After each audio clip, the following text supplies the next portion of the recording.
আচলতে আমাৰ যি ৰিভাৰ টুৰিজিম এই ৰিভাৰ টুৰিজিমৰ বিষয় আমি চিন্তা কৰাৰ আগতে আচলতে আমাৰ ভাৰতৰত্ন ডক্টৰ আমাৰ ভূপেন হাজৰিকাদেৱে কৈছিলে আৰু সেইকাৰণে তেখেতে গীততে গাইছিলে তেওঁ গীততে গাইছিলে মহাবাহু ব্ৰহ্মপুত্ৰ মহামিলনৰ তীৰ্থ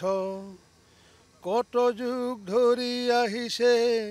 প্ৰকাশী সমন্বয়ৰ অৰ্থ অৰ্থাৎ মহাবাহু ব্ৰহ্মপুত্ৰৰ যে সমন্বয় আমাক আনি দিয়ে এই কথাষাৰকে সৰগত কৰি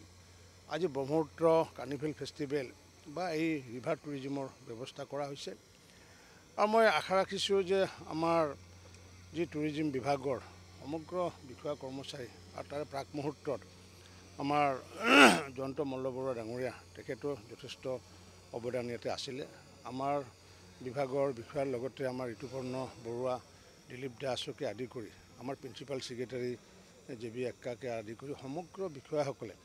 এই ৰিভাৰ ফেষ্টিভেল যি অনুষ্ঠিত কৰি আহিছে মই ভাবোঁ যে আগন্তুক দিনত দিন যোৱাৰ লগে লগে আমি নিশ্চিত ওপৰত আমাৰ যি ৰিভাৰ টুৰিজিমক আমি আগুৱাই নিব পাৰিম আমি আচলতে বহুত অপৰচুনিটি আমি ইতিমধ্যে হেৰাইছোঁ কাৰণ কিয় আমি জানো যে অন্য ঠাইত যি বেকৱাটাৰ ৰিভাৰ লৈ পেলাই বা বেকৱাটাৰ লৈ পেলাই কেৰেলাকে আদি কৰি বিভিন্ন স্থানত যি টুৰিজিমৰ উদ্যোগ গঢ়ি তোলা উঠিছে সেইবোৰ আচলতে আমি কৰিব পৰা নাই কিন্তু লাহে লাহে এই ব্ৰহ্মপুত্ৰৰ পৰা আমাৰ যিহেতু 100খন যিহেতু নদ নদী উপনৈ আছে গতিকে সুন্দৰ এক আমাৰ সুযোগ আছে আৰু এই সুযোগৰ সুবৰ্ণ সুযোগসমূহ যদি আমি ব্যৱহাৰ কৰিব পাৰোঁ নিশ্চিত ওপৰত আমি অৰ্থনৈতিকভাৱে লাভৱান হ'ব পাৰিম যিহেতু আমি পূৰ্বতে আমাৰ যিমান পৰ্যটক আহিছিলে এই পৰ্যটকৰ জৰিয়তে আমি অৰ্থনৈতিকভাৱে লাভৱান হ'ব পৰা নাছিলোঁ কিন্তু এতিয়া আমি দেখিছোঁ যে কেইবা লাখ আমাৰ যি ভাৰতীয় আমাৰ যি টুৰিষ্ট আৰু লগতে বিদেশৰ টুৰিষ্ট ইতিমধ্যে অসমত প্ৰায় 36,000তকৈ অধিক টুৰিষ্ট ইতিমধ্যে ইয়াতে পৰ্যটক ইয়াতে আহিছে আৰু সেইবোৰ অহাৰ ফলস্বৰূপে 24 লাখতকৈ অধিক ভাৰতীয় টুৰিষ্ট আৰু 23,000তকৈ অধিক বিদেশী পৰ্যটক অহাৰ ফলস্বৰূপে নিশ্চিত ওপৰত আমাৰ হোটেল ইণ্ডাষ্ট্ৰীকে আদি কৰি বিভিন্ন উদ্যোগ অৰ্থনৈতিকভাৱে কিছুলৈ লাভৱান হৈছে আৰু আমাৰ মাননীয় মুখ্যমন্ত্ৰী ডক্টৰ হিমন্ত বিশ্ব শৰ্মা ডাঙৰীয়াই কোৱাৰ দৰে যে আমি অসমখনক আমি 1ৰ পৰা 5 নম্বৰ স্থানত স্থলাভিষিক্ত কৰিব লাগিব এই স্থলাভিষিক্ত কৰিব লাগিলে আমি সকলো পিনে আগুৱাব লাগিব গ্ৰাম্য উন্নয়নৰ জৰিয়তে পথ উন্নয়নৰ জৰিয়তে আৰু সমান্তৰালভাৱে আমি টুৰিজিম ছেক্টৰটো আৰু টুৰিজিম বুলি ক'লে বিভিন্ন ধৰণৰ কাৰণ টুৰিজিমৰ যি বিশালতা ইয়াত আচলতে কোনো পৰিধি নাই কাৰণ কিছু যদি আমি চৰাইক যদি দেখোঁ ক'ৰবাত চৰাই যদি পৰিভ্ৰমণ কৰিব আহিছে সেইটোৱে বাৰ্ড টুৰিজিম বুলি আমি ক'ব পাৰোঁ গতিকে যথেষ্ট আমাৰ ষ্টল আছে অসমত সেই ষ্টলসমূহক আমি আগন্তুক দিনত ব্যৱহাৰ কৰি যাতে ভাৰতীয় পৰ্যটক বা বিদেশী পৰ্যটক যাতে আমি আকৰ্ষণ কৰিব পাৰোঁ তাৰ কাৰণে নিশ্চিত ওপৰত প্ৰচাৰ আৰু প্ৰসাৰৰ প্ৰয়োজন আছে প্ৰচাৰ প্ৰসাৰত আমি অসম সাধাৰণতে পূৰ্বৰ পৰা আমি পিছ পৰি আহিছোঁ যাৰ কাৰণে যি স্থান পাব লাগিছিল সেই স্থানত আমি উপস্থিত হ'ব পৰা নাই আমি আশা ৰাখিছোঁ দিনক দিনে আমি মাননীয় মুখ্যমন্ত্ৰী ডক্টৰ হিমন্ত বিশ্ব শৰ্মা ডাঙৰীয়াৰ যি মাৰ্গদৰ্শনত বহুকেইটা বিভাগত যেনেকুৱাকৈ আগুৱাইছোঁ নিশ্চিত ওপৰত আমি এই বিভাগতো আগন্তুক দিনত আগুৱাব পাৰিম বুলি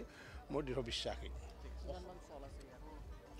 ইয়াতে আমাৰ যেনেকুৱা আমাৰ ফুড ষ্টল আছে প্ৰায় 30টা আমাৰ ফুড ষ্টল আছে আৰু এই ফুড ষ্টলৰ উপৰি যিবোৰ কেন ব্যৱহাৰ কৰা সেই কেনৰ জৰিয়তে প্ৰায় 90 দিনীয়া যি কেম্প টেণ্টত তেওঁলোকে থাকিব পাৰিব আৰু এই টেণ্টত আমি ধৰক মানে ক'ৰবাত হয়তো 7,000 টকা ক'ৰবাত 10,000 টকা ক'ৰবাত 14,000 টকা এনেকুৱাকৈ বিভিন্ন ধৰণৰ টেণ্ট আমাৰ ইয়াতে আছে কিন্তু আমি আগন্তুক দিনত আমি এইটো যদি আমি এতিয়া টেম্পৰাৰীভাৱে টেণ্ট বনোৱাতকৈ আগন্তুক দিনত যদি আমি পাৰ্মানেণ্ট নেচাৰত যেনেকুৱাকৈ আমাৰ কেৰেলাত যেনেকুৱাকৈ আছে তেনেকুৱাকৈ যদি পাৰ্মানেণ্ট নেচাৰত যদি আমি কৰিব পাৰোঁ তেতিয়াহ'লে মই ভাবোঁ বেছি লাভৱান হ'ব কাৰণ আমাৰ নৈপৰীয়া ৰাইজো লাভৱান হ'ব কাৰণ নৈপৰীয়াৰ যিসমূহ সৰু সৰু যি তেওঁলোকৰ উদ্যোগ কুটিৰ উদ্যোগেই হওক বা অন্যান্য সৰু সৰু হোটেলেই হওক বা বহু ঠাইত দেখা পোৱা যায় কেৰেলাকে আদি কৰি পশ্চিমবংগতে আদি কৰি যে নাৱৰ মাজতে তেওঁলোকে মাছ ধৰি টুৰিষ্টক সেই মাছবোৰ খুৱাইছে গতিকে অৰ্থনৈতিকভাৱে বহু আগুৱাবৰ ষ্টল আছে মই ভাবোঁ এইটো আমাৰ যাত্ৰাহে আৰম্ভ হৈছে আগন্তুক দিনত হয়তো আমাৰ মাননীয় মুখ্যমন্ত্ৰী ডক্টৰ হিমন্ত বিশ্ব শৰ্মা ডাঙৰীয়াৰ নেতৃত্বত নিশ্চিত আমি আশা ৰাখিছোঁ 10 বছৰৰ ভিতৰত এই টুৰিজিম ছেক্টৰটোৱে বহুত ধৰণৰ আগুৱাব বুলি মই আশাবাদী ডাঙৰীয়া আজি যিহেতু প্ৰথমটো দিন আৰু প্ৰথমটো দিনতেই দেখিবলৈ পোৱা গৈছে বিভিন্ন প্ৰান্তৰ লোকসকল ভিৰ কৰিছে গতিকে অনাগত আৰু 89টা দিন আৰু থাকিব আজিৰ দিনটোৰ বাহিৰে মই বিভাগীয় মন্ত্ৰী হিচাপে আশাবাদী এইকাৰণে কাৰণ যদি এটা সাধাৰণ উদাহৰণ দিওঁ আমি চৰচ মেলা আমি সকলোৱে দেখিছোঁ আমি গুৱাহাটীত চলি আছে সৰস মেলাত আমাৰ পূৰ্বতে সৰ্বাধিক বিক্ৰী হোৱা ৰেকৰ্ড আছিলে আমাৰ প্ৰায় 8 কোটি টকা 15 দিনত বিক্ৰী হৈছিলে কিন্তু আপোনালোকে জানি আজি সুখী হ'ব যে এই সৰস মেলাত আমি 13 দিনত বিক্ৰী কৰিলোঁ 14 কোটি টকা অৰ্থাৎ গ্ৰাম্য অৰ্থনীতি টনকিয়াল কৰাৰ কাৰণে মহিলাসকলে আগবাঢ়ি আহিছে ঠিক তেনেকুৱাকৈ আমাৰ এই বাকী যি 90টা দিন আছে 90টা দিনত নিশ্চিত ৰূপত আমাৰ যি ভেণ্ডৰ আছে ভেণ্ডৰসকলে যিহেতু তেওঁলোকে অনলাইন যিহেতু বুকিঙৰ ব্যৱস্থা কৰে নিশ্চিত ৰূপত এইখিনি প্ৰচাৰ আপোনালোকৰ জৰিয়তে যেতিয়া আজি বা কাইলৈ যেতিয়া প্ৰচাৰ হ'ব নিশ্চিত ৰূপত আগন্তুক দিনত 90টা দিনৰ কাৰণে বুক এসপ্তাহৰ ভিতৰতে সম্পূৰ্ণ হ'ব বুলি মই আশাবাদী যিকোনো খবৰৰ বাবে যোগাযোগ কৰক 7099017330 লগতে 7099017110 নম্বৰত